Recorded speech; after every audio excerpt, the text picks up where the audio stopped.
Well, I'm now joined by Shaina Low, who is the communication advisor for the Norwegian Refugee Council, and she joins us now live from occupied East Jerusalem. Shaina, thank you for coming on the show.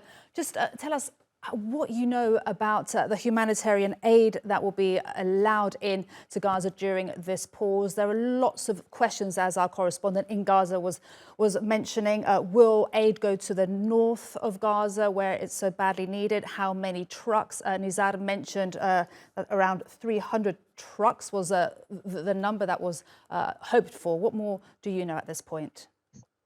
We know that there are 300 trucks that are slated to go in each day, including fuel, food, medicine, water, all things needed to support Palestinians who have suffered just unimaginable loss, a loss of infrastructure, loss of life, loss of homes. And so all of this aid is desperately needed. My understanding is that this aid will be allowed to access the north, and there are no restrictions on where in Gaza it can reach. This is good. This is important. The north has effectively been cut off from the south for about 2 weeks now.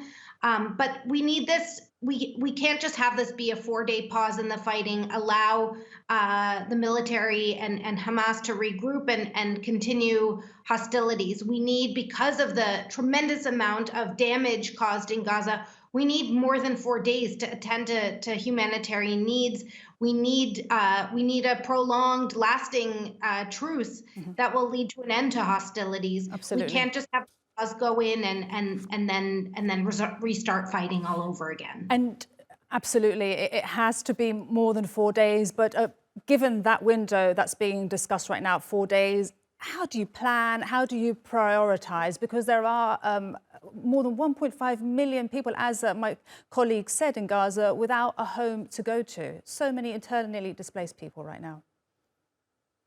Well, we've been working for the last few weeks, understanding that there would be talks for a pause and more humanitarian relief in. So I imagine that all of our partners and fellow humanitarian organizations have been doing the same.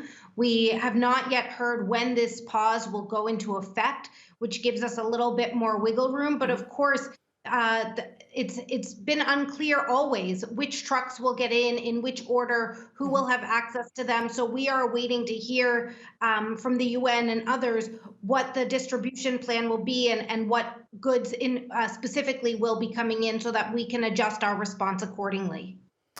Shaina, fantastic to speak to you, and best of luck to you and your teams during this 4-day pause. Thank you so much. Shaina Low from the Norwegian Refugee Council.